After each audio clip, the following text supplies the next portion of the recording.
ನಮಸ್ಕಾರ ವೀಕ್ಷಕರೇ, ಮುಂಬೈ ಟು ಕರ್ನಾಟಕ ನಮ್ಮ ಚಾನಲ್ಗೆ ತಮಗೆಲ್ಲರಿಗೂ ಆತ್ಮೀಯವಾದ ಸ್ವಾಗತ. ಶ್ರೀ ಯಕ್ಷಿಣಿ ಬ್ರಹ್ಮಲಿಂಗೇಶ್ವರ ಸ್ವಾಮಿಯ ಪೂರ್ಣ ಅನುಗ್ರಹದೊಂದಿಗೆ ಹೊಳ್ಮಗೆ ಸಂಜು ಪೂಜಾರಿ, ಹೋಟೆಲ್ ಪಿಂಪಲೇಶ್ವರ, ಶಿಲ್ಪಾಟ ರಸ್ತೆ, ಡೊಂಬವಳ್ಳಿ ಹಾಗೂ ಮಿತ್ರ ಬಳಗ ಇವರ ಸಂಪೂರ್ಣ ಸಹಕಾರದೊಂದಿಗೆ ಹಾಗೂ ಬೆಳ್ಳಾಳ್ ರಮೇಶ್ ಶೆಟ್ಟಿ, ಸಿವಿಲ್ ಠಾಣೆ ಇವರ ಸಂಪೂರ್ಣ ಸಹಕಾರ ಬೆಂಬಲದೊಂದಿಗೆ ಶ್ರೀ ಮಾರಣಕಟ್ಟೆ ಮೇಳದ ಕಲಾವಿದರು ಹಾಗೂ ಅತಿಥಿ ಕಲಾವಿದರ ಕೂಡುವಿಕೆಯಲ್ಲಿ ಅಜತ್ ಪಾಡ ಶ್ರೀ ಅಯ್ಯಪ್ಪ ಮಂದಿರದ ಸುಧರ್ಮ ಸಭಾಗೃಹದಲ್ಲಿ ಕೃಷ್ಣ ಜನ್ಮ ಅಭಿಮಾನ್ಯು ಕಾಳಗ ಎಂಬ ಪುಣ್ಯ ಕಥಾಭಾಗವನ್ನು ಆಡಿ ತೋರಿಸಲಾಯಿತು. ಇಂದಿನ ಈ ಕಾರ್ಯಕ್ರಮವನ್ನು ಒಮ್ಮೆ ವೀಕ್ಷಣೆ ಮಾಡಿ ಬರೋಣ ಬನ್ನಿ.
ನಿನ್ನ ಪಡೆಯುಂಬ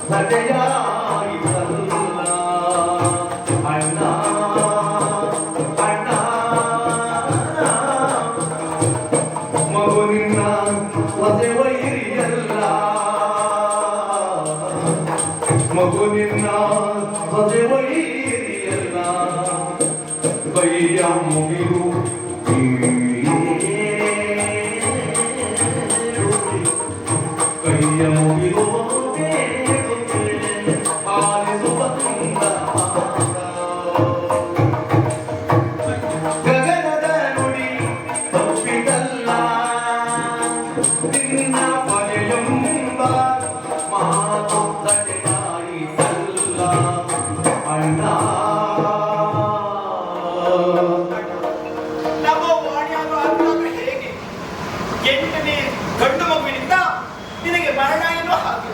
ಅಣ್ಣ, ಇದು ಗಂಡು ಮಗು ಅಲ್ಲ, ಕಾಯಿಲೆ ಹೆಣ್ಣು ಮಗು. ನಿನ್ನ ಸೊಸೆ ಇಷ್ಟರವರೆಗೆ ನಾ ಹೆದ್ದಂತ ಮಕ್ಕಳನ್ನು ಕೊಂದು ಕಳೆದವನು ನೀನು.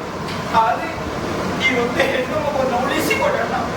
ಇವಳು ಬೆಳೆಯುತ್ತಾ ಇರುವಂತ ಸಿರಿಯನ್ನು ನೋಡಿ ನಾನು ಸಂತೋಷವನ್ನು ಪಡ್ತೇನೆ. ಕರುಣಿಂದ ಅಲ್ವೇ ಹೇಳಿ.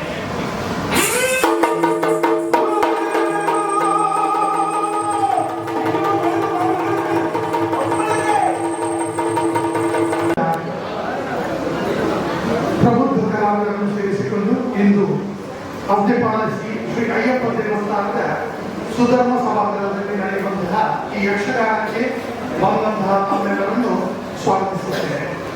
ಶ್ರೀಯುತ ಸಂಜೀವಣ್ಣ ತಮ್ಮೆಲ್ಲರಿಗೂ ಚಿರಪರಿಚಿತರು. ಹಲವಾರು ವರ್ಷದಿಂದ ಯಕ್ಷಗಾನ ಕ್ಷೇತ್ರದಲ್ಲಿ ಸಂಘಟಕರಾಗಿ ಅತ್ಯುತ್ತಮ ಕಾರ್ಯವನ್ನು ನಿರ್ವಹಿಸುತ್ತಾ ಬಂದಂತಹ ಸಂಜೀವಣ್ಣ ಈ ಕಾರ್ಯಕ್ರಮವನ್ನು ಆಯೋಜಿಸಿದ್ದಾರೆ. ನಾವು ನೇರವಾಗಿ ಈ ಕಾರ್ಯಕ್ರಮಕ್ಕೆ ಸಹಕರಿಸಿದವರು ಈ ಯಕ್ಷಗಾನ ಸದೌತಣದ ನಡುವೆ ನಿಮಗೆ ಭಂಗಗೊಳ್ಳೋದಕ್ಕೆ ಕ್ಷಮೆ ಯಾಚಿಸುತ್ತಾ ಈ ಕಾರ್ಯಕ್ರಮವನ್ನು ಪ್ರಾರಂಭ ಮಾಡ್ತಾ ಇದ್ದೇನೆ. ಕ್ಷೇತ್ರದ ಆರಾಧ್ಯ ದೇವರಾದ ಶ್ರೀ ಅಯ್ಯಪ್ಪ ದೇವರನ್ನು ನೆನಪಿಸುತ್ತ ಮಾರ್ಗಗಟ್ಟಿಯ ಸ್ವಾಮಿ ಬ್ರಹ್ಮಲಿಂಗೇಶ್ವರ ದೇವರ ಆಶೀರ್ವಾದವನ್ನು ಪಡೆಯುತ್ತಾ ಯಕ್ಷಗಾನ ಕಲಾಮಾತಿಗೆ ಕೈ ಮುಗಿಯುತ್ತಾ ಕಾರ್ಯಕ್ರಮವನ್ನು ಪ್ರಾರಂಭ ಮಾಡ್ತಾ ಇದ್ದೇನೆ. ಇದೊಂದು ಒಳ್ಳೆಯ ಕಾರ್ಯಕ್ರಮ ನಡೆಯಬೇಕಾದ್ರೆ ಒಬ್ಬ ಸಂಘಟನೆ ಇದ್ರೆ ಸಾಧ್ಯವಾಗುವುದಿಲ್ಲ. ಅದರ ಹಿಂದೆ ಸಹಾಯ ಮಾಡುವಂತಹ ಹೃದಯವಂತಹ ದಾನಿಗಳ ಸಹಕಾರ ತುಂಬಾ ಅಗತ್ಯ ಇರ್ತದೆ. ವೇದಿಕೆಯಲ್ಲಿ ಇರುವಂತಹ ಎಲ್ಲ ಗಣ್ಯಾಧಿಕಾರಿಗಳನ್ನು ಸಂಜೀವಣ್ಣನವರು ಗೋಗುಚ್ಛ ನೀಡಿ ಶಾಲು ಹೊದಿಸಿ ಸನ್ಮಾನಿಸಬೇಕಾಗಿ ನಾನು ಕೇಳಿಕೊಳ್ಳುತ್ತೇನೆ. ಸದಾನಂದ ಶೆಟ್ಟಿಗಳು, ಗೌರವಾನ್ವಿತ ಕಾರ್ಯದರ್ಶಿಗಳು, ಅಧ್ಯಪಾಡ ಅಯ್ಯಪ್ಪ ದೇವಸ್ಥಾನ ಉದ್ಯಮಿ ಕಲಾಕೋಶಗಳು, ಗುರುಸ್ವಾಮಿ ನಾರಾಯಣ ಶೆಟ್ಟಿ ಅಧ್ಯಪಾಡ ದೇವಸ್ಥಾನದಿಂದ ಅದೆಷ್ಟೋ ವರ್ಷದಿಂದ ಮಾನವಾರಿಗಳನ್ನು ದೇವಸ್ಥಾನಕ್ಕೆ ಕೊಂಡು ಹೋಗುವಂತಹ ಮಹಾನ್ ವ್ಯಕ್ತಿ ನಾರಾಯಣ ಗುರುಸ್ವಾಮಿಗಳು. ಮಾತೋಶ್ರೀ ಹೋಗಿ ದೋಬೆರೆ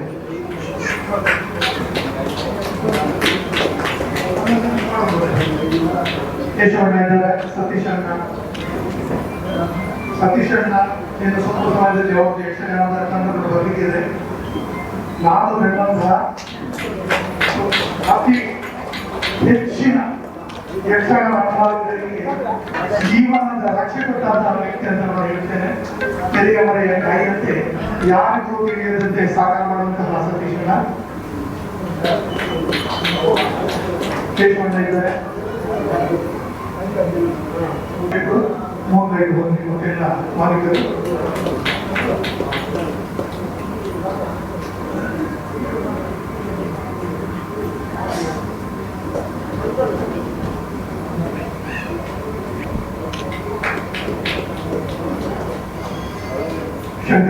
ಶಂಕರ್ ಶೆಟ್ಟಿ,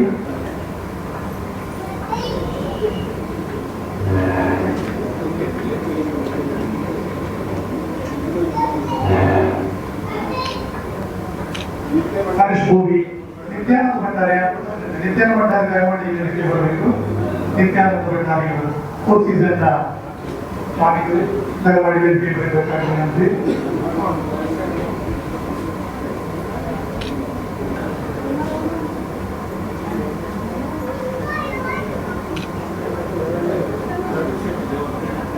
ಗೋವರ್ಧನ್ ಹೋಟೆಲ್ನ ಸತೀಶ್ ಶೆಟ್ಟಿ ದಯಮಾಡಿ ವೇದಿಕೆ ಬರಬೇಕು.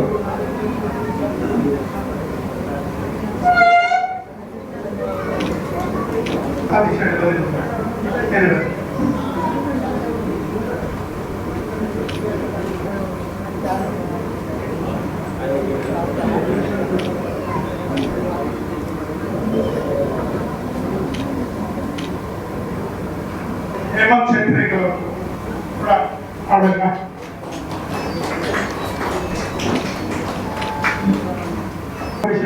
ನಮ್ಮ ಅಂತ ತುಂಬ ಪ್ರಖ್ಯಾತಿ ಪಡೆದಂತಹ ವ್ಯಕ್ತಿ. ಈ ಮೇಳವನ್ನು ಮುಂಬೈಗೆ ತಂದಂತಹ ಸಂಪೂರ್ಣ ಜವಾಬ್ದಾರಿದಂತಹ ವ್ಯಕ್ತಿ ಜೋರಾಗಿ ಚಪ್ಪಾಳೆ ಹೇಳುವುದಕ್ಕಿಂತ ವಿಶ್ವದಾದ್ಯಂತ ಒಂದು ಎಲ್ಲ ಕಡೆಯೂ ಪೂಜಿಸಲ್ಪಡುವಂತಹ ದೇವರಂದ್ರೆ ಬ್ರಹ್ಮಲಿಂಗೇಶ್ವರ ದೇವರು. ಅಂತಹ ಬ್ರಹ್ಮಲಿಂಗೇಶ್ವರ ದೇವರ ಹೆಸರಲ್ಲಿ ಹರಕೆ ರೂಪದಲ್ಲಿ ಪ್ರತಿ ಜಾಗದಲ್ಲಿ ಆಗುವಂತಹ ಯಕ್ಷಗಾನ ಮಾರಣಿಘಟ್ಟ ಮೇಳದ್ದು. ಈ ಯಕ್ಷಗಾನ ಎನ್ನುವ ಒಂದು ಕಲಾ ಪ್ರಕಾರ ಕೇವಲ ಸಾಂಸ್ಕೃತಿಕ ಕಾರ್ಯಕ್ರಮವಲ್ಲ, ಅದು ದೇವರಿಗೆ ಸಂಬಂಧಿಸಿದಂತಹ, ದೇವರಿಗೆ ಅರ್ಪಿಸುವಂತಹ, ಹರಕೆ ರೂಪದಲ್ಲಿ ಪ್ರಸಾದಿಸುವಂತಹ ಒಂದು ಕಲಾ ಪ್ರಕಾರ. ಅಂತಹ ಕಲಾ ಪ್ರಕಾರವನ್ನು ನಾವಿಂದು ಇಲ್ಲಿ ಹಮ್ಮಿಕೊಂಡಿದ್ದೇವೆ. ಈ ಕಲಾ ಪ್ರಕಾರವನ್ನು ನಮ್ಮೆಲ್ಲರ ಮುಂದೆ ತಂದಿದ್ದಂತಹ ಸಂಜೀವನಿಗೆ ಅನಂತ ಅನಂತ ಧನ್ಯವಾದಗಳು. ಇಂದಿನ ಯಕ್ಷಗಾನದಲ್ಲಿ ನಾವು ಯಕ್ಷಗಾನವನ್ನು ಸಾಂಸ್ಕೃತಿಕ ಕಾರ್ಯಕ್ರಮ ಅಂತ ನೋಡುವವರಲ್ಲ. ಈ ಯಕ್ಷಗಾನ ಇರೋದರಿಂದ ಏನು ಈ ಭಾಷೆ ಕನ್ನಡ ಅಥವಾ ತುಳು, ಈ ಸಾಹಿತ್ಯ ಲೋಕದ ಏನು ಸೌಂದರ್ಯ ಉಂಟು, ಅದು ಕೇವಲ ಯಕ್ಷಗಾನದಿಂದ ಮಾತ್ರ ಉಳಿದಿರುವುದೆಂದು ನನ್ನ ಅನಿಸಿಕೆ. ನಾವು ನಾರ್ಮಲ್ ಆಗಿ ನಮ್ಮ ಭಾಷೆಯಲ್ಲಿ ಮಾತಾಡ್ತೇವೆ, ಬಟ್ ಯಕ್ಷಗಾನದಲ್ಲಿ ಮಾತಾಡುವಂತಹ ಸಾಹಿತ್ಯ ಲೋಕ, ಸಾಹಿತ್ಯ ಶಬ್ದಗಳು ನಾವು ನಿಜ ಜೀವನದಲ್ಲಿ ಅದನ್ನು ಯೂಸ್ ಮಾಡೋದಿಲ್ಲ. ಅಂತಹ ಭಾಷೆಗಳು ಇನ್ನೂ ಉಳಿದಿದೆ ಅಂದರೆ ಅದು ಕೇವಲ ಯಕ್ಷಗಾನದಿಂದ. ಯಕ್ಷಗಾನದಲ್ಲಿ 3 ಮತ್ತು 4ನೇ ಕ್ಲಾಸಿಗೆ ತರಗತಿ ಕಲಿತ ಕಲಾವಿದರು ಕೂಡ ಅದ್ಭುತವಾಗಿ ಭಾಷೆ ಮಾತಾಡ್ತಾರೆ, ಸಾಹಿತ್ಯ ಮಾತಾಡ್ತಾರೆ.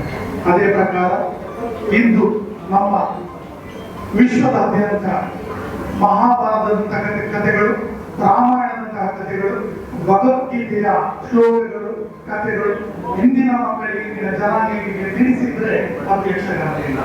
ಅಂತಹ ಯಕ್ಷಗಾನವನ್ನು ನಾವು ಕೇವಲ ನೋಡುವುದನ್ನು ಆನಂದಿಸಬೇಕು. ಅಂತಹ ಆರಾಧನೆಗೆ ಅವಕಾಶ ಮಾಡಿಕೊಟ್ಟಂತಹ ತಮ್ಮೆಲ್ಲರಿಗೂ, ಕಲಾವಿದರಿಗೂ, ಕಲಾ ಪೋಷಕರಿಗೂ, ಕಲಾ ಸಂಘಟಕರಿಗೂ ನಾನು ತಲೆತಗ್ಗಿಸಿ ಧನ್ಯವಾದಗಳನ್ನು ಸಲ್ಲಿಸುತ್ತೇನೆ. ಗೋಪಾಲ್ ಶೆಟ್ಟಿ ಗೋಪಾಲ ಧಾರವಾಡಿಗೆ ಬರಬೇಕು. ಗೋಪಾಲ ಹಿರಿಯರು ಧಾರ್ಮಿಕ ಸಂಸ್ಥೆಗಳಲ್ಲಿ ತಮ್ಮನ್ನು ತಾನು ತೊಡಗಿಸಿಕೊಂಡು ಸದಾ ನಗುಮುಖದಿಂದ ಹಸಮುಖಿಯಾಗಿರುವಂತಹ ಮಹಾನ್ ವ್ಯಕ್ತಿ ದಯಮಾಡಿ ಬನ್ನಿ. ನಮ್ಮದೇ ವೇದಿಕೆ, ಎಲ್ಲರೂ ನಮ್ಮವೇ. ಹಾಸ್ಯ ಪಾತ್ರವನ್ನು ನಿರ್ವಹಿಸಿದಂತಹ ನನ್ನ ಸಹಾಯಕರು, ನಾನು ಒಟ್ಟಿಗೆ ಕೆಲಸ ಮಾಡಿದ್ದೇವೆ. ಅಂತಹ ಮಹಾನ್ ಮದುವೆ. ಇಂದಿನ ಯಕ್ಷಗಾನದಲ್ಲಿ 2 ವಿಷಯಗಳನ್ನು ನಾವು ಬೋಧನೆಯಾಗಿ ತೆಗೆದುಕೊಳ್ಳಬೇಕು. ಪ್ರಪ್ರಥಮವಾಗಿ ಕಂಸ ಮಹಾರಾಜ ಚಕ್ರವರ್ತಿ ಬೇಕಾದಷ್ಟು ಎಲ್ಲ ಇದೆ, ಸೈನ್ಯ, ಹಣ, ಸಾಮ್ರಾಜ್ಯ, ಆದರೂ ಅವನು ಸಾವಿಗಾಗಿ ಹೆದರ್ತಾ ಇರ್ತಾನೆ. ಶ್ರೀಕೃಷ್ಣ ಪರಮಾತ್ಮ 8ನೇ ಜನ್ಮದಲ್ಲಿ, ತನ್ನ ತಂಗಿಯ 8ನೇ ಜನ್ಮದಲ್ಲಿ ಹುಟ್ಟುವಂತಹ ಶ್ರೀಕೃಷ್ಣ ಹುಟ್ಟಿದ್ರೆ ನಾನು ಸಾಯ್ತೇನೆ ಎನ್ನುವಂತಹ ಭಯ ಅಷ್ಟು ದೊಡ್ಡ ಚಕ್ರವರ್ತಿಗೆ ಇರ್ತದೆ. ಹಾಗಾದ್ರೆ ನಾವು ಅವರಿಗಿಂತ ಗ್ರೇಟ್, ಯಾಕಂದ್ರೆ ನಮಗೆ ಸಾಯಿಗೆ ಹೆದರಿಕೆ ಯಾವ ಮನುಷ್ಯನು ಸಾಯಿಗೆ ಹೆದರದೇ ಇಲ್ಲ. ಅದೇ ತರ ಶ್ರೀಕೃಷ್ಣ ಪರಮಾತ್ಮ ದೇವನಾಗಿ ಹುಟ್ಟಿ ಅವನಿಗೆ ಅಡಗಿ ಕೂತ್ಕೊಳ್ಳುವಂತಹ ಸಂದರ್ಭ ಉಂಟು ಕಂಸನಿಂದಾಗಿ. ದೇವರಿಗೆ ಸೇರಿಸಿ ಹೆದರಿಕೆ ನೋಡಿ, ನಮಗೆ ಹೆದರಿಕೆ ಇಲ್ಲ. ಇನ್ನು ಮುಂದಿನ ಪ್ರಸಂಗದಲ್ಲಿ ಅಭಿಮನ್ಯು ಬರ್ತಾನೆ. ಅಭಿಮನ್ಯು ಯಾರು? ದೇವರ ದೇವ ಶ್ರೀಕೃಷ್ಣ ಪರಮಾತ್ಮನ ತಂಗಿಯ ಮಗ. ಅಭಿಮನ್ಯುವನ್ನು ಚಕ್ರವ್ಯೂಹದ ವ್ಯೂಹದಲ್ಲಿ ಕೊಲ್ಲುವಾಗ ಕೃಷ್ಣನಿಂದಲೂ ಏನ್ ಮಾಡ್ಲಿಕ್ಕೆ ಆಗಲಿಲ್ಲ, ಅವನಿಗೆ ಉಳಿಸ್ಲಿಕ್ಕೆ ಆಗಲಿಲ್ಲ. ಅಂದ್ರೆ ಜನನ ಮತ್ತು ಮರಣ ಬರೆದವನಿದ್ದರೂ ಅದು ಆಗ್ಲೇಬೇಕು. ಮರಣ ಅಂತ ಬರೆದ ದೇವರಿಂದಲೂ ಅದನ್ನು ನಿಲ್ಲಿಸ್ಲಿಕ್ಕೆ ಸಾಧ್ಯ ಇಲ್ಲ. ಅಂತಹ ಒಂದು ಬೋಧನೆ ಇಂದಿನ ಈ ಪ್ರಸಂಗದಲ್ಲಿ ಉಂಟು. ಅಂದ್ರೆ ಮನುಷ್ಯರಾಗಿ ಹುಟ್ಟಿದ ಮೇಲೆ ಸಾಯಲೇಬೇಕು, ಸಾವಿಗೆ ಎದುರಬಾರದು. ಆದ್ರೆ ಹುಟ್ಟು ಮತ್ತು ಜನನದ, ಮರಣ ಮತ್ತು ಜನನದ ನಡುವಿನ ಸಂದರ್ಭದಲ್ಲಿ ಒಳ್ಳೆಯ ಕೆಲಸಗಳನ್ನು ಮಾಡಬೇಕು. ಯಾವುದು ಒಳ್ಳೆಯ ಕೆಲಸ? ಇಂಥ ಕೆಲಸಗಳನ್ನು ಮಾಡಬೇಕು. ಧರ್ಮ ರಕ್ಷಣೆಯ ಕೆಲಸ, ಸಂಸ್ಕೃತಿ ರಕ್ಷಣೆಯ ಕೆಲಸ, ಇದೆಲ್ಲ ಕೆಲಸ ಇಂತಹ ದಾನಿಗಳಿಂದ ಆಗ್ತದೆ. ನಿಮ್ಮಿಂದ ಕಲಾ ಪೋಷಕರಿಂದ ಆಗ್ತದೆ. ನಿಮ್ಗೆಲ್ಲರೂ ಕ್ಷೇತ್ರದ ದೇವರು, ಹಾಗೆಯೇ ಮಾನಗಟ್ಟಿಯ ಶ್ರೀ ಬ್ರಹ್ಮಲಿಂಗೇಶ್ವರ ದೇವರು ಸದಾ ಆಯುರಾರೋಗ್ಯ ಕೊಡಲಿ ಎಂದು ನಾನು ಆಶೀರ್ವದಿಸ್ತೇನೆ. ಇಂದಿನ ಈ ಕಾರ್ಯಕ್ರಮವನ್ನು ನಮ್ಮೆಲ್ಲರೂ ತಂದಿರುವಂತಹ ನಮ್ಮೆಲ್ಲರ ಆತ್ಮೀಯರಾದ ಸಂಘಟನೆ, ನಿಮ್ಮೆಲ್ಲರ ಸಮ್ಮುಖದಲ್ಲಿ ಸಂಘಟನೆಗೆ ಅಧ್ಯಕ್ಷರಾದ ಸದಾನಂದ ಶೆಟ್ಟರು, ರತ್ನಾಕರ್ ಶೆಟ್ಟರು ಮತ್ತು ಎಲ್ಲ ವೇದಿಕೆಯಲ್ಲಿ ಗಣ್ಯಗಳೆಲ್ಲ ಸನ್ಮಾನಿಸಬೇಕಾಗಿ ನಾನು ಕೇಳಿಕೊಳ್ತೇನೆ. ಮೇಳ ಭಟ್ಟರಾಗಿ ಶ್ರೀ ರಮೇಶಣ್ಣ ಅವರಿಗೆ ಮೊಮೆಂಟೋ ಕೊಟ್ಟು ಸನ್ಮಾನಿಸ್ತಾ ಇದ್ದಾರೆ. ಎಲ್ಲರೂ ಸೇರಿಕೊಳ್ಳಬೇಕು. ಅದ್ಭುತವಾದ ಒಂದು ಸುಂದರ ಸನ್ನಿವೇಶ, ಸುಂದರ ದರ್ಶನ. ಪ್ರತಿ ವರ್ಷ ಯಕ್ಷಗಾನ ತಂಡಗಳನ್ನು ಮುಂಬೈಗೆ ತಂದು ಅವರಿಗೆ ಬೇಕಾದಂತಹ ಎಲ್ಲ ಸಹಕಾರಗಳನ್ನು ಮಾಡುತ್ತಾ ಯಕ್ಷಗಾನವನ್ನು ರಕ್ಷಿಸುವಂತಹ ದೊಡ್ಡ ಕಾರ್ಯದಲ್ಲಿ ಸನ್ನಿವೇಶ ಕೆಲಸ ಮಾಡ್ತಾ ಇದ್ದಾರೆ. ಅವರಿಗೆ ದೇವರು ಇನ್ನಷ್ಟು ಕಾರ್ಯಗಳನ್ನು ಮಾಡಲು ತಾವೆಲ್ಲರೂ ಬಂದು ಈ ಕಾರ್ಯಕ್ರಮಕ್ಕೆ ಇದೇ ರೀತಿ ಸಹಕರಿಸಬೇಕು. ನಾವು ನೇರವಾಗಿ ಯಕ್ಷಗಾನದ ಬಗ್ಗೆ, ಇಂದಿನ ಕಾರ್ಯಕ್ರಮದ ಬಗ್ಗೆ ಅಧ್ಯಕ್ಷ ಸ್ಥಾನವನ್ನು ವಹಿಸಿಕೊಂಡಂತಹ ಅಧ್ಯಕ್ಷರಾದ ಸದಾನಂದ ಶೆಟ್ಟಿ ಅವರ ಮಾತನ್ನು ಹೇಳಬೇಕಾಗಿ ಕೇಳಿಕೊಳ್ತೀನಿ. ನಮ್ಮಿನ ಅಯ್ಯಪ್ಪ ದೇವರಿಗೆ ಗಂಟಪುರದ್ದು ಅಂಜಲಿ ಮಾರ್ಗಕ್ಕೆ ಬ್ರಹ್ಮಲಿಂಗೇಶ್ವರ ದೇವರಿಗೆ ಅಡ್ಡಗೂಡಲು ಅಲ್ಪ ಪೂರ್ವ ಕನ್ನಡಿಗರಿಗೆಲ್ಲ ఒక పేరున మాత ఎదురుగా యక్ష పేరుగా ఒక ఏడుగెట్టిన మాత గంటెట్టిన వెన్న ఉడలిచ్చిన స్వామిలు నవ మూడు భారీ హృదయవంత పడిన వారి విషయము ఊరు మధ్యన ఊగే ఆడు నాటకవాడు తాళమద్దులాడు యక్షగాన ఆడు ಮಾತೆಲ್ಲ ನಮ್ಮ ಪ್ರೋತ್ಸಾಹ ಕೊಟ್ಟು ಮಕ್ಕಳಿಗೆ ಭಾರಿ ಖುಷಿ ಕೊಂಬೈದು ಉಳ್ಳಾಪಟ್ಟೆ ಭಾರಿ ಖುಷಿ ಅಂತೆಯೇ ವೇಷಧಾರಣೆ ಅಪನಾಗಿ ಪ್ರೋತ್ಸಾಹ ಕೊಟ್ಟ ಎದುರು ತಾಟಿ ಕೊಟ್ಟ ಮಕ್ಕಳಿಗೆ ಕೊಟ್ಟ ಮಾರ್ಗದ ಗೌರವ ಪಟ್ಟ ಅವು ಅಂತೆಯೇ ತುಂಬು ನಮ್ಮ ಯಕ್ಷಗಾನ ಯಕ್ಷಗಾನಗಳು ಒವ್ವೆ ಒಂದು ನಾಲ್ಕು ಗಂಟೆನವರಲ್ಲಿ ಪುರಾಣ ದೇವೇಂದ್ರ ರಾಮಾಯಣ ಆಡು ಮಹಾಭಾರತ ಆಡು ಮಾತಾ ಹಿರಿಯರು ಕೊಟ್ಟಿನ ಕಲೆ ಪಟ್ಟ ಒಂದು ಯಕ್ಷಗಾನ ಅಂತೆಯೇ ಬರಲಾದ ದೇವರ ಆರೋಗ್ಯ ಔಷಧ ಅದನ್ನು ಹೊರಟು ಪಡೆದು ದೇವರ ಡಾಕ್ಟರು ನನ್ನ ರವಿಯಂಚನ್ ಜೋರಾಗಿ ಒಂದು ಚಪ್ಪಾಳೆ ರವಿಯಂಚನ್ಗೆ. ಸುಳ್ಳು ಕನ್ನಡಿಗರಿಂದ ಮಾಡುವಂತಹ ಸಭಾ ಕಾರ್ಯಕ್ರಮವನ್ನು ಮನೆ ಮನೆಗೆ ತಲುಪಿಸುವಂತಹ ವ್ಯಕ್ತಿ.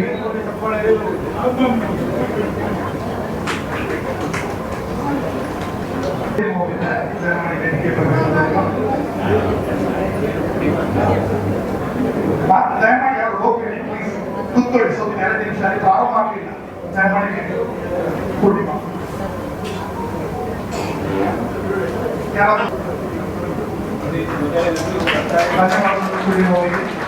ಕಾರ್ಯಕ್ರಮವನ್ನು ಚೆನ್ನಾಗಿ ಪ್ರಸಾರ ಮಾಡ್ತಿದ್ರೆ ನಮಗೆ ಧೈರ್ಯ ಇದೆ.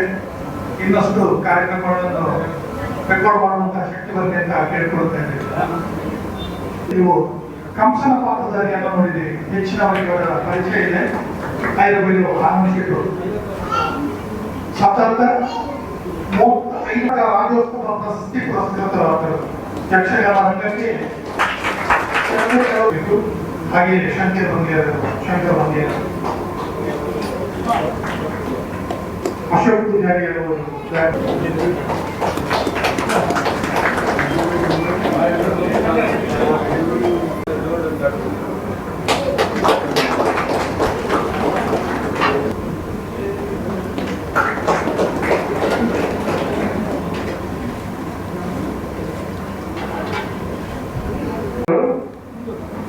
ಸರ್ವ ವಿದ್ಯಾರ್ಥಿಗಳಿಗೆ, ಸರ್ವಧಾರಿಗಳಿಗೆ, ಯಕ್ಷಕಲಾ ಪೋಷಕರಿಗೆ, ಯಕ್ಷಾಭಿಮಾನಿಗಳಾದಂತಹ ತಮಗೆಲ್ಲರಿಗೂ ಶ್ರೀ ಯಕ್ಷಿಣಿ ಬ್ರಹ್ಮಲಿಂಗೇಶ್ವರ ಸ್ವಾಮಿಯ ಪೂರ್ಣಾನುಗ್ರಹವಿರಲಿ ಹಾಗೆ ಪ್ರಾರ್ಥಿಸಿಕೊಳ್ಳುತ್ತಾ ನಿಮಗೆಲ್ಲರಿಗೂ ಧನ್ಯವಾದವನ್ನ ಸಮರ್ಪಿಸುತ್ತಾ ಇದ್ದೇವೆ. ಇವತ್ತಿನ ಕಾರ್ಯವು ಆ ದೇವರ ಅನುಗ್ರಹವಿರಲೆಂದು ಬೇಡಿಕೊಳ್ಳುತ್ತಾ ನಾಳೆಯ ದಿವಸ ಗಂಗಸೂರಿಯಲ್ಲಿ ನಮ್ಮ ಪ್ರದರ್ಶನ, 5ನೇ ತಾರೀಕಿನ ದಿವಸ ಉಲ್ಲಾಸದಲ್ಲಿ ನಮ್ಮ ಪ್ರದರ್ಶನ, 6ನೇ ತಾರೀಕಿನ ದಿವಸ ಗಂಗಸೂರಿಯಲ್ಲಿ ನಮ್ಮ ಪ್ರದರ್ಶನ, 7ನೇ ತಾರೀಕಿನ ದಿವಸ ಪೂರ್ವದಲ್ಲಿ ನಮ್ಮ ಪ್ರದರ್ಶನ, 8ನೇ ತಾರೀಕಿನ ದಿವಸ ಗಂಗಸೂರಿ ಮುಖಾಂಬಿಕಾ ದೇವಿಯ ಸಾನ್ನಿಧ್ಯದಲ್ಲಿ ನಮ್ಮ ಪ್ರದರ್ಶನ, 9ನೇ ತಾರೀಕಿನ ದಿವಸ ವೀರಾವಣದಲ್ಲಿ ನಮ್ಮ ಪ್ರದರ್ಶನ, 10ನೇ ತಾರೀಕಿನ ದಿವಸ ಗಂಗಸೂರಿಯಲ್ಲಿ ನಮ್ಮ ಪ್ರದರ್ಶನ, 11ನೇ ತಾರೀಕಿನ ದಿವಸ ಇದೇ ವೇದಿಕೆಯಲ್ಲಿ ಪುನಃ ನಾವು ನಿಮಗೆಲ್ಲರಿಗೂ ಯಕ್ಷಗಾನ ರೂಪದಲ್ಲಿ ಕಾರ್ಯಕ್ರಮ ತೋರಿಸಲಿಕ್ಕಿದ್ದೇವೆ. 15ನೇ ತಾರೀಕಿನ ದಿವಸ ಸತೀಶ್ ಶೆಟ್ಟಿ ನಂದವಳ್ಳಿಯವರ ನೇತೃತ್ವದಲ್ಲಿ ಇದೇ ಗಂಭೀರ ಶಿವ ಹಾಲ್ನಲ್ಲಿ ಯಕ್ಷಗಾನ ಪ್ರದರ್ಶನ ನಡೆದಿದೆ. ಅದಕ್ಕೆಲ್ಲರೂ ತಾವೆಲ್ಲರೂ ಆಗಮಿಸಿ ಅಂದಿನ ಸಂಯೋಜಕರನ್ನ ತಾವು ಪ್ರೋತ್ಸಾಹಿಸಬೇಕಾಗಿ ಕೇಳಿಕೊಳ್ಳುತ್ತಾ ಇವತ್ತಿನ ಎಲ್ಲ ಕಾರ್ಯಕ್ರಮಗಳು ಚೆನ್ನಾಗಿಸಿದ ನಮಗೆ ಧನ್ಯವಾದಗಳನ್ನು ಸಲ್ಲಿಸ್ತಾ ಇದ್ದೇವೆ. ಯಕ್ಷಗಾನ ವಿಶ್ವಗಾನ.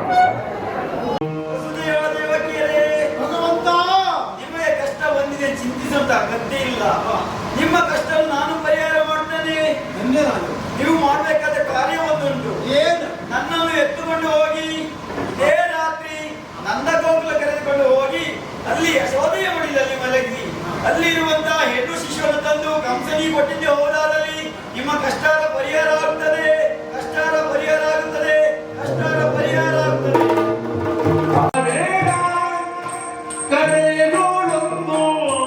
ಹೆಣ್ಣು ಹುಟ್ಟಿರುವುದು ನೋಡ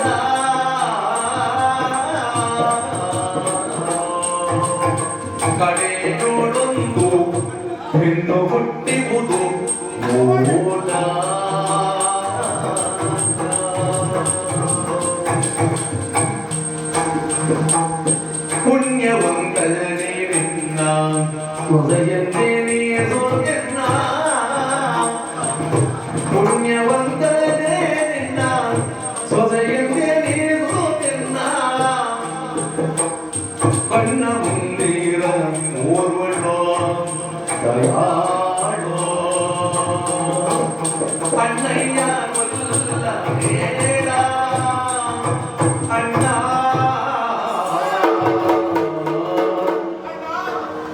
ಈ ಹೊತ್ತಿಗೆ ಕ್ರೋಧವಶನಾಗಿ ಮಗುವನ್ನು ಕೊಲ್ಲುವುದಕ್ಕೆ ಮುಂದಾಗ್ತಾ ಇದ್ದೀನಿ. ಅಣ್ಣ, ನನ್ನವರು ನಿನಗೆ ಕೊಟ್ಟ ಮಾತಿನಂತೆ ಇಲ್ಲಿಯವರೆಗೆ ಎಲ್ಲ ಮಕ್ಕಳನ್ನು ನಿನಗೆ ಒಪ್ಪಿಸಿದವು. ಆದರೆ ಈ ಮಗುವನ್ನು ಕೊಲ್ಲುವುದಕ್ಕೆ ಮುಂದಾಗಬೇಕಣ್ಣ. ಈ ಮಗು ನಿನ್ನ ಹರಿ ಅಲ್ಲ ಅಣ್ಣ, ನಿನ್ನ ಹರಿ ಅಲ್ಲ ಅಣ್ಣ. ಗಗನದ ನುಡಿ ತಪ್ಪಿದಲ್ಲ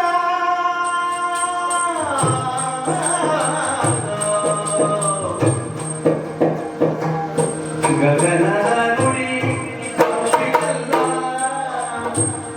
ನಿನ್ನ ಬಗೆಯುವ ಮಾತು ನಡೆಯಾಗಿತಲ್ಲ ನಿನ್ನ ಬಗೆಯುವ ಮಾತು ನಡೆಯಾಗಿತಲ್ಲ ಅಣ್ಣ ಅಣ್ಣ ಮಗು ನಿನ್ನ ಒದೆ ವೈರಿಯಲ್ಲ ಮಗು ನಿನ್ನ ಒದೆ ವೈರಿಯಲ್ಲ ಕೈಯ ಮುಗಿದು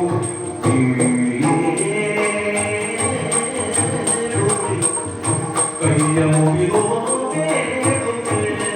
ಆಲಿಸುವ ಗಗನದ ನುಡಿ ತಪ್ಪಿದಲ್ಲ ನಿನ್ನ ಬಗೆಯೆಂಬ ಮಾತು ತಡೆಯಾಯಿತಲ್ಲ ಅಣ್ಣ ನಮ್ಮ ವಾಣಿಯನ್ನು ಅರ್ಥಾದ್ರೆ ಹೇಗೆ? 8ನೇ ಗಂಡು ಮಗುವಿನಿಂದ ನಿನಗೆ ಮರಣ ಎನ್ನುವ ಹಾಗೆ. ಅಣ್ಣ, ಇದು ಗಂಡು ಮಗು ಅಲ್ಲ, ಇದು ಹೆಣ್ಣು ಮಗು. ನಿನ್ನ ಸೊಸೆ ಅಣ್ಣ. ಇಷ್ಟರವರೆಗೆ ನಾ ಹೆದ್ದಂತ ಮಕ್ಕಳನ್ನು ಕೊಂದು ಕಳೆದವನು ನೀನು. ಆದರೆ ಇವತ್ತು ಹೆಣ್ಣು ಮಗುವನ್ನು ಉಳಿಸಿಕೊಡೋಣ. ಇವಳು ಬಿಡುತ್ತಾ ಇರುವಂತ ಸಿಹಿಯನ್ನು ನಾನು ನೋಡಿ ನಾನು ಸಂತೋಷವನ್ನು ಪಡ್ತೇನೆ. ಕರುಣಿಂದ ಅಲ್ವೇ ಹೇಳಿ.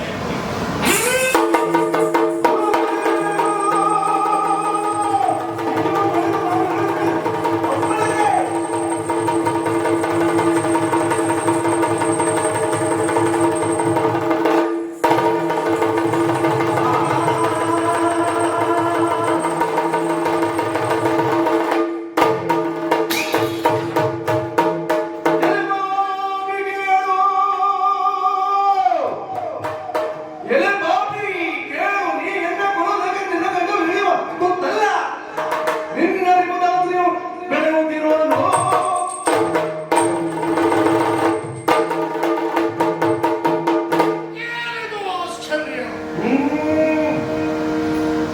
ಇವಳ ಕರದಲ್ಲಿದ್ದಂತಹ ಶಿಶುವನ್ನ ಕಸಿದುಕೊಂಡಿ. ಗಂಡಾದರೇನು ಹೆಣ್ಣಾದರೇನು ನನ್ನ ವೈರಿ ಎನ್ನುವಂತ ಅದರ ಕಾಲನ್ನು ಹಿಡಿದು ತಿರುಗಿಸಿ ಗಂಡಗೆ ಅಪ್ಪನಿರುವಷ್ಟರಲ್ಲಿ ತನ್ನ ಕೈಯಿಂದ ತಪ್ಪಿಸಿಕೊಂಡು ಎತ್ತರಕ್ಕೆ ಹಾರಿತಲ್ಲ.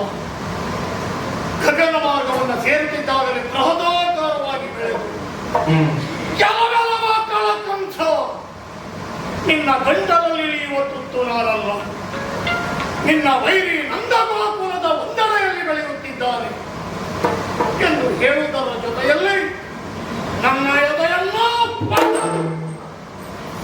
ಮೇಲಕ್ಕೆ ಹಾರಿ ಹೋಯಿತಲ್ಲ. ನನ್ನ ವೈರಿ ನನ್ನ ಕೈಗೆ ಸಿಗಲಿಲ್ಲ. ಅಂದು ಋಷಿನಾರದ ಆಡಿದಂತಹ ಮಾತು ಹಿತವಾಯಿತೆ. ಹೌದು, ಇಲ್ಲ, ಹೌದು,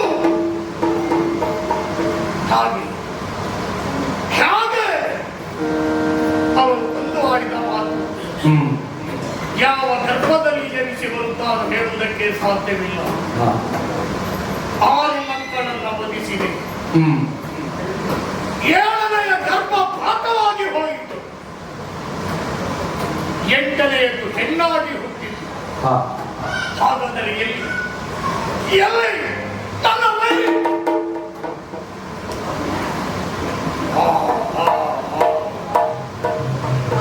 ಅವನೊಬ್ಬ ಕಪಟ ನಾಟಕಿ ಅಂತ ನಾರದರು ಸೂಚಿಸಿದರು. ಇಂದಿನ ಈ ಸಂಪೂರ್ಣ ಕಾರ್ಯಕ್ರಮವನ್ನು ವೀಕ್ಷಿಸಿದ ಪ್ರತಿಯೊಬ್ಬ ವೀಕ್ಷಕರಿಗೂ ಹಾಗೂ ಇಂದಿನ ಈ ಕಾರ್ಯಕ್ರಮಕ್ಕೆ ಬೆಂಬಲ ನೀಡಿದ ಪ್ರತಿಯೊಬ್ಬರಿಗೂ ಕೂಡ ತುಂಬು ಹೃದಯದ ಧನ್ಯವಾದವನ್ನು ಅರ್ಪಿಸುತ್ತಾ, ಹಾಗೆ ಮುಂದಿನ ವಿಡಿಯೋಗಾಗಿ ನಮ್ಮ ಚಾನಲ್ ಅನ್ನು ಸಬ್ಸ್ಕ್ರೈಬ್ ಮಾಡಿಕೊಳ್ಳುವುದರ ಮೂಲಕ ನಿಮಗೆ ಎಲ್ಲ ವಿಡಿಯೋಗಳು ನೇರವಾಗಿ ತಲುಪುತ್ತವೆ. ಹಾಗೆ ನಿಮ್ಮ ಸಹಕಾರದೊಂದಿಗೆ, ಪ್ರೀತಿ ಬೆಂಬಲದೊಂದಿಗೆ ನಮ್ಮ ಚಾನಲ್ ಅನ್ನು ಸಬ್ಸ್ಕ್ರೈಬ್ ಮಾಡಿಕೊಂಡು ಸಪೋರ್ಟ್ ನೀಡಿ ಎಂದು ಈ ಮೂಲಕ ಕೇಳಿಕೊಳ್ಳುತ್ತಿದ್ದೇನೆ.